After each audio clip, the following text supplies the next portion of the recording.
Hello, you guys. I am back, and the good news is I am back with a new microphone and hopefully better sound quality. And all thanks to my husband who bought me this wonderful microphone for Christmas. But the bad news is that I am only now in February getting the chance to use this mic because I have been so unwell. So this video is going to be telling you guys the wild story as to why I was in the hospital for half of January, what my diagnosis is, which you'll probably know based off of the title, but I'm going to be going into detail as to how I got that diagnosis, what it means, and what the future is going to be looking like for me, because this is just one of those life-changing experiences and definitely not the way that I thought I would be starting this year off. So if you don't know, I am 6 months postpartum and I had to get induced with my son because I had cholestasis. And basically what that means is you get really itchy because your liver is not metabolizing your bile acids properly. So I was extremely itchy, and then my son was born and it got a little bit better, the itchiness, after he was born. But then I kind of started just having flare-ups again, like a couple months postpartum, but the itchiness had never fully gone away. And then on top of that, I was having what I thought was just really severe postpartum symptoms. Even at 4 months, 5 months postpartum, I was still waking up in the night, sweating through all of my sheets. I was boiling hot all throughout the day. It was like 0 degrees Celsius over here in Canada. And so I was just like, wow, I've never been this hot before during winter, but I guess it's just postpartum because I'd never been postpartum before. So I just excused that. I excused the itchiness. I started getting very weak and very fatigued, and I needed my husband's help with certain tasks because I just felt so weak and so tired. But again, I just thought, I'm not getting my full 8 hours like I should be every night because I'm a new mom and I'm breastfeeding. Maybe I'm not getting enough nutrients. Maybe I should go on some vitamins. I just kind of put all of these symptoms down to that. I also started trembling, and I thought, oh, next time I see my doctor, I'll just mention that to him. But I didn't really see the trembling as a symptom of something else. I thought at the most maybe I had low blood sugar, and I would test it out and I would have like a glass of apple juice and I wouldn't really notice a change, but I just didn't put too much thought into it. And looking back, I am like, why did I not take what I was experiencing more seriously? And so many people have told me that just happens when you're a mom. You don't really think about yourself and give yourself enough attention, and especially when you're feeling unwell, you're just focusing on caring for your family and caring for your baby, and it's really easy to neglect yourself, which is really sad. And this story is the perfect example of why you shouldn't neglect yourself. So I basically kept downplaying all of these symptoms until it got to the point where I couldn't stand up by myself. Every time I sat on the floor to do up my laces, I needed Josh to help me up. And then also my trembling got so bad that I was struggling to feed myself. I was like eating, the day that I went to the hospital, I was eating rice, and the rice was like falling off of the spoon because my hand was shaking so much, and I was actually having a hard time like keeping the food on the spoon and then getting the spoon in my mouth. And that was kind of when I thought, I think there might be something serious going on. And so I called public health and I talked to one of the nurses, told her all my symptoms. She was quiet while I spoke. And then when I stopped speaking, she immediately said, go to the ER. And I just thought, are you kidding me? Like, go to the ER? This is not an emergency. My body's just doing some weird things. Why would I go to the ER? The ER is for people who are going through serious things. So I didn't really take what she was saying seriously, but it did kind of make me think enough of it that I called my mom and told my mom what I had been going through. My mom did already know that I was still itchy, and she knew that I was like very fatigued, but she didn't really know the extent of my symptoms. So I called her up and I told her how I'd been feeling, and my mom said, go to the ER. And then I decided that because the public health nurse told me to go to the ER and my mom told me to go to the ER, that I would call my medical clinic. And if a doctor from a medical clinic said that I should go to the ER, then I would. So I called my medical clinic. I basically told them, hey, I have an appointment coming up, but I don't think I can wait that long. I need to talk to a doctor. Even if my doctor is not available, if there's just someone I could talk to, that would be really great. So that same day, a doctor from my clinic called me and we talked on the phone for easily over an hour. She just said to me, I'm really worried that there is an autoimmune thing going on with you. Some autoimmune diseases can escalate really quickly. She mentioned a few different things. I can't remember all of them, but basically there were a few things that she was worried about. So she said, go to the ER. And then I said, okay, I will go to the ER. When I decided to go to the ER, my husband was out of town. He works a camp job. So he was going to be there for another like 4 days before he could come home. And so I got a friend to come with me and my son to the hospital, and she waited with me for hours in the emergency room. And then she ended up going home to her baby eventually. And I saw the doctor, and I said to the doctor, like, oh yeah, these are my symptoms. I don't think it's like super serious. Like, I think maybe it's just some weird postpartum things. Like, I had cholestasis. Yeah, I don't think it's like too serious. And immediately she was like, let's do a chest x-ray. They did an ECG. What else did they do? They did a CT scan. Basically just like immediately took it really seriously. And I was like, what the heck? And then my heart rate was quite high. I don't remember exactly what it was, but I think my resting heart rate was like 135. So like pretty high for a resting heart rate. For someone my age and my level of health, it should be like around 60, 70. They did so many blood tests that night. I think they did like 4 different blood tests testing me for things. And it basically showed that my thyroid levels were completely out of whack. I didn't fully understand what that meant. They gave me a little room in the emergency department for me and my son to sleep in the bed together. And then that next morning, which actually happened to be my birthday, I woke up and I just felt really weird. My hands were numb and I was like, oh my gosh, why are my hands so numb? And then I touched my lips and my lips were numb and my face was numb and I was just like, oh my gosh, what's going on? And I wanted to like press the button to get the nurses to come, but the button wasn't there. Someone had forgotten to give me the button in case of an emergency, and I couldn't get up from my bed because I had like a heart monitor on and the heart monitor was stuck to the bed. So I just kind of leaned forward and I was just like, help, like someone help me. The door was like open just a crack and I could see the nurses out there talking to each other. And I was like, how are they not hearing me? I am yelling so loud. And so I was just, like yelling at the top of my lungs for them to help me. And then my son wasn't waking up from me yelling and the nurses couldn't hear me yelling. And this is the part where I get pretty emotional. I got extremely anxious, and it might sound silly, but in the moment I felt like I had died and that I was just like a spirit, which is why my son couldn't hear me yelling and the nurses couldn't hear me yelling either. I felt like I had died in my sleep and that was why no one could hear me. So I started getting extremely anxious and hyperventilating, and my whole body started shaking, and I've never experienced anything like that before. Like, I've had anxiety attacks where I'm like hyperventilating and even felt like pins and needles all throughout my body back when I was a teenager. So I knew what an anxiety attack was, but this was on a whole nother level. I felt completely out of control of my body. It just felt like, I can't even explain it. It just felt like an out of body experience where my body just took over and forced me into a panic. And then finally one of the nurses heard, and she just looked like totally shocked when she walked in, and she saw this girl in her 20s just having a panic attack and then seeing this baby in the bed, and I don't think she knew what to do. So she was just telling me that I needed to breathe and calm down, which isn't very helpful when you're having a panic attack to that extent. But she was just doing the best that she could. And then she ended up calling for someone to come and help her.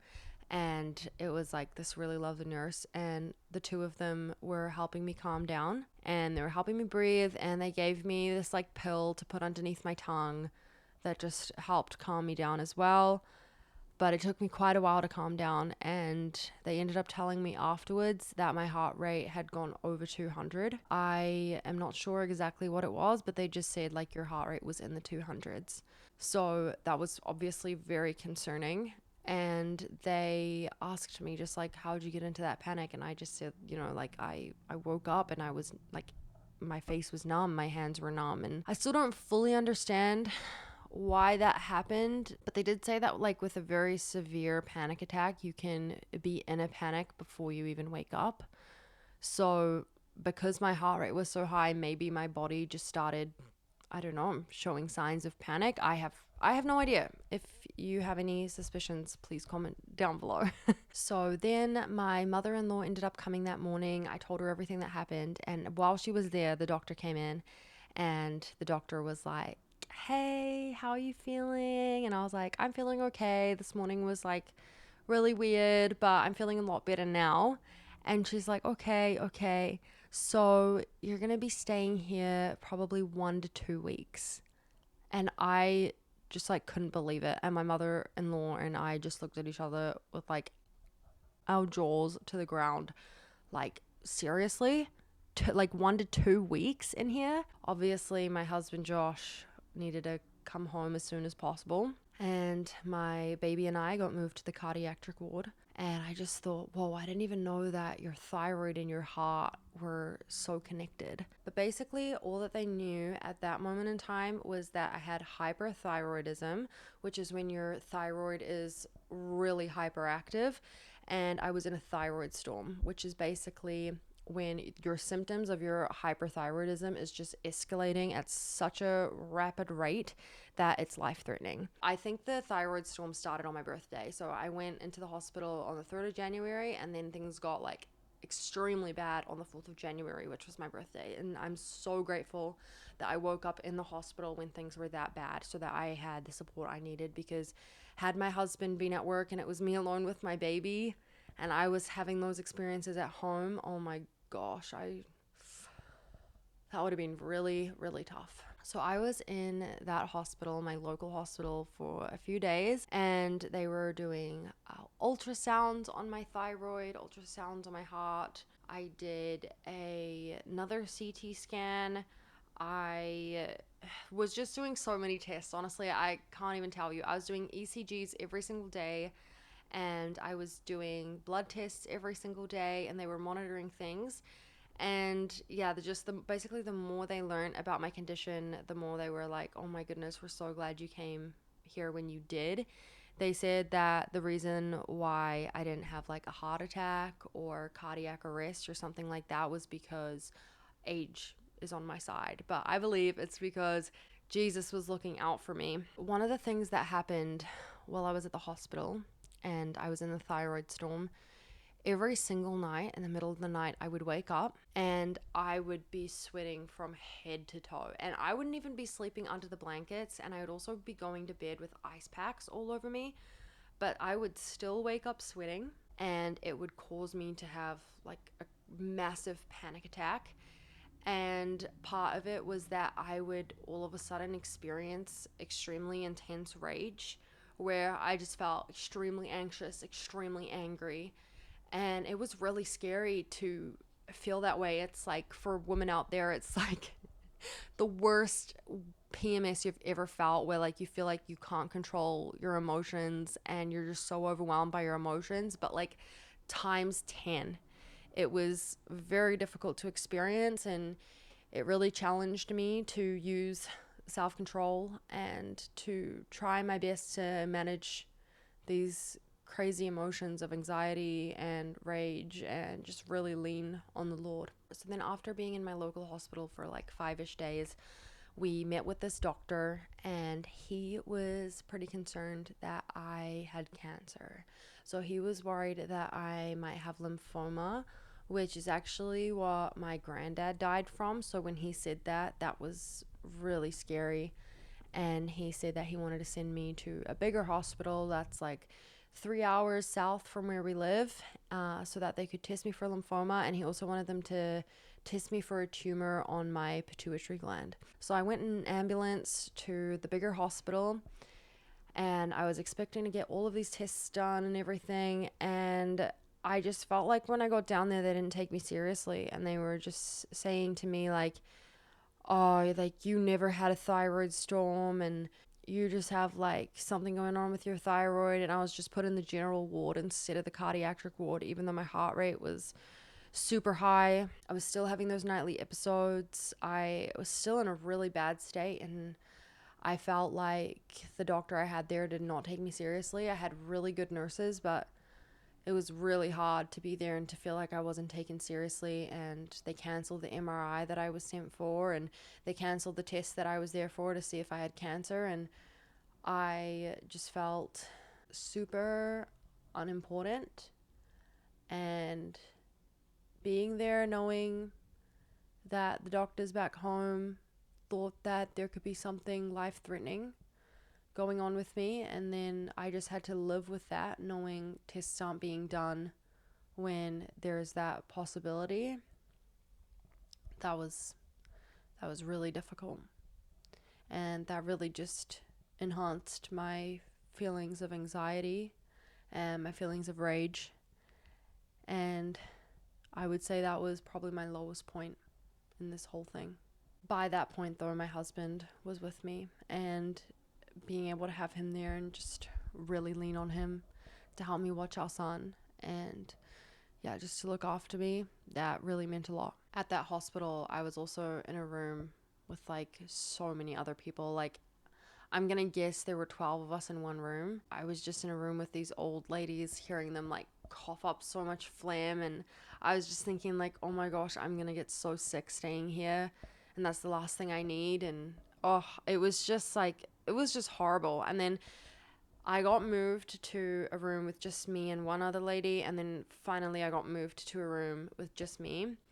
And I was so grateful for that. It was at that point that my mom in New Zealand was like, I'm coming to support my daughter. She just wanted to be with me and take care of me, and I'm just so grateful that she did, because I have a very good relationship with my mom. And in times, even as an adult, when you're feeling really sick, it can just be like, you can just feel like, I just want my mom. So my mom made it over, and Josh and her would alternate who stays the night with me and my son at the hospital, and then the other one would stay with friends in the city. After just like some serious negotiating, I was able to get a test done to rule out cancer and a test to rule out the tumor on my pituitary gland, which was awesome.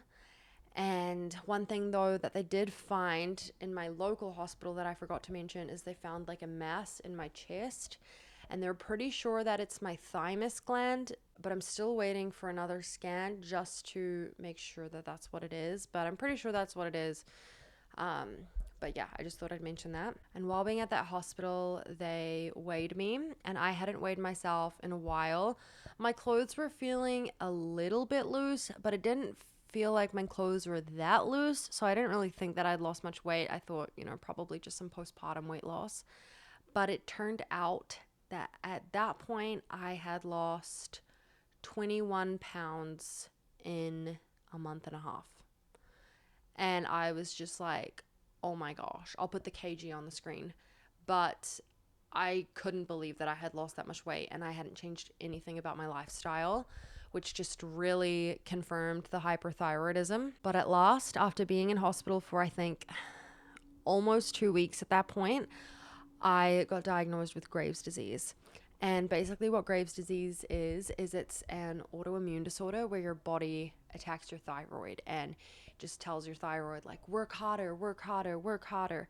And so your thyroid is like working overtime, which just basically affects everything in your body, and it makes everything in your body work overtime, including your heart, which is the most dangerous part of having Graves' disease, is your heart becoming hyperactive and then going into cardiac arrest.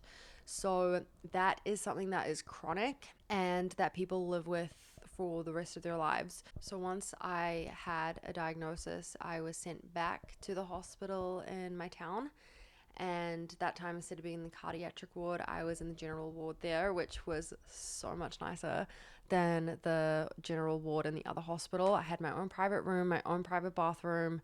It was so clean. Oh my gosh, just so grateful for the hospital where I live. And so I stayed there for another few days, still doing ECGs, still doing blood tests. And by this point, I had been on medication for my thyroid and medication for my heart, and it was working. And I wasn't sweating anymore. I wasn't trembling as much. I was still trembling, but not quite as much. I was still feeling very weak. But yeah, there were lots of symptoms that were starting to subside. My itchiness was starting to subside.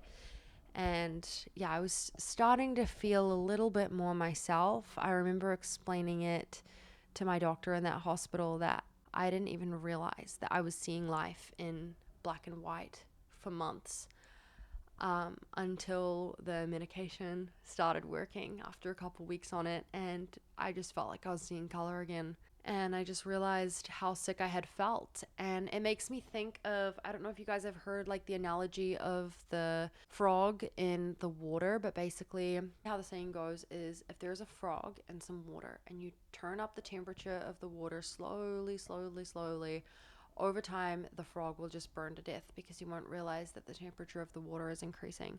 But if there's a frog in the water and you turn the temperature up quickly, the frog's going to jump out and he's going to live. And I was basically the frog that the water temperature was being increased so slowly that I did not even realize how sick I was. I just started feeling like it was normal life, which is really scary that your health can be in a bad state and you don't even realize how sick you are until you start feeling better. So I ended up getting discharged from the hospital, and now I am home. And I've been home for a few weeks now. My mother is still with us and she leaves tomorrow to go back to New Zealand. I've been so grateful for having her here, and my husband's taken time off of work to look after me. He's going back the beginning of March is our tentative plan. And so he's helping me a lot with our son. Don't be fooled by the makeup.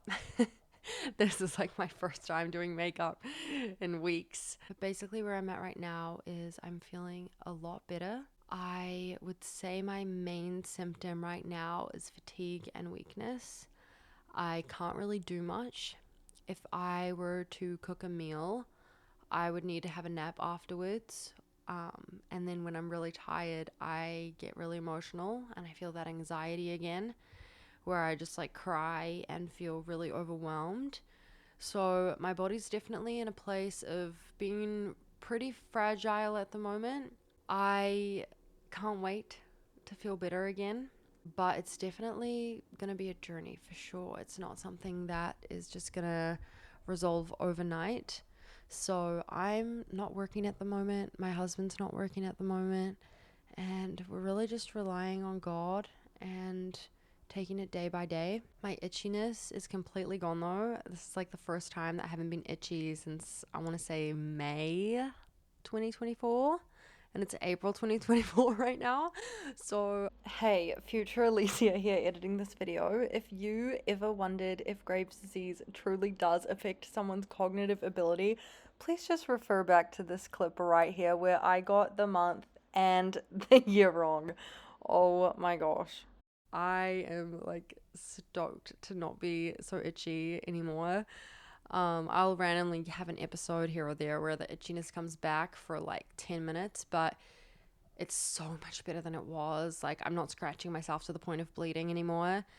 One of my symptoms was insomnia, and that's getting a lot better. One of my symptoms as well was headaches, and I can't remember the last time I had a headache. Like, there's just so many symptoms that I didn't even realize were all related, and I'm just feeling so much better in my body right now. It's basically just the fatigue and weakness.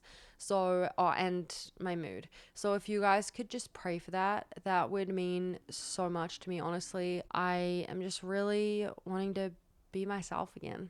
At the moment, I'm seeing a physio who's helping me regain my strength. I can stand up by myself now.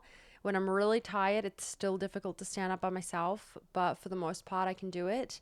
I'm not trembling at all, I don't think.